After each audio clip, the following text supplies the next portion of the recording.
Gerald Robert O'Sullivan VC was an Irish recipient of the Victoria Cross, the highest and most prestigious award for gallantry in the face of the enemy that can be awarded to British and Commonwealth forces. Early life. Gerald Robert O'Sullivan was born in Frankfield, Douglas, County Cork on 8 November 1888. His father was a career soldier in the Argyll and Sutherland Highlanders, known as Jerry. He was educated at Wimbledon College, from which he graduated in 1906.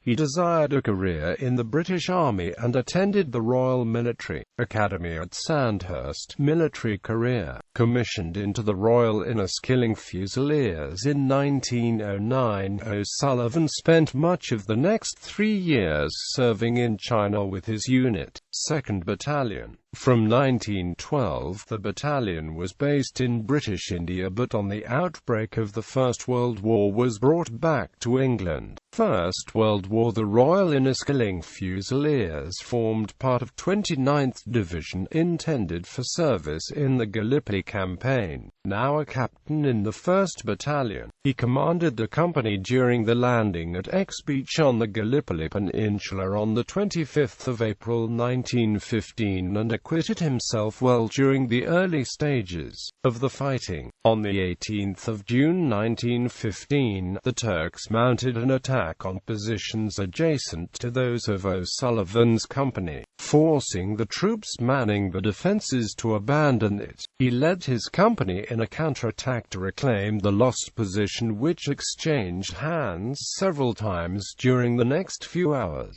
The commanding officer in the area, Brigadier General W.R. Marshall, eventually directed O'Sullivan to lead a party of Inniskilling and South Wales borderers soldiers to capture the position, which was achieved at dawn the following day. 2 weeks later, O'Sullivan was involved in a further action near Krithia, and this resulted in his recommendation for the Victoria Cross. The citation, published in the London Gazette on 1 September 1915, read as follows: "For most conspicuous bravery during Operation Southwest of Krithia on the Gallipoli Peninsula, on the night of 1st–2nd of July 1915, when it was essential that a portion of a trench which had been lost should be regained, Captain O'Sullivan, although not belonging to the troops at this point, volunteered to lead a party of bomb throwers to effect the recapture. He advanced in the open under a very heavy fire, and in order to throw his bombs with greater effect, got up on the parapet, where he was completely exposed to the fire of the enemy occupying the trench. He was finally wounded, but not before his inspiring example had led his party to make further efforts, which resulted in the recapture of the trench. On the night of 18th and 19th of June 1915, Captain O'Sullivan had saved a critical situation in the same locality by his personal gallantry and good leading. The wounds he received in the action of 1–2 July necessitated his evacuation to Egypt for medical treatment, but he quickly recovered and returned to his unit on the 11th of August 1915.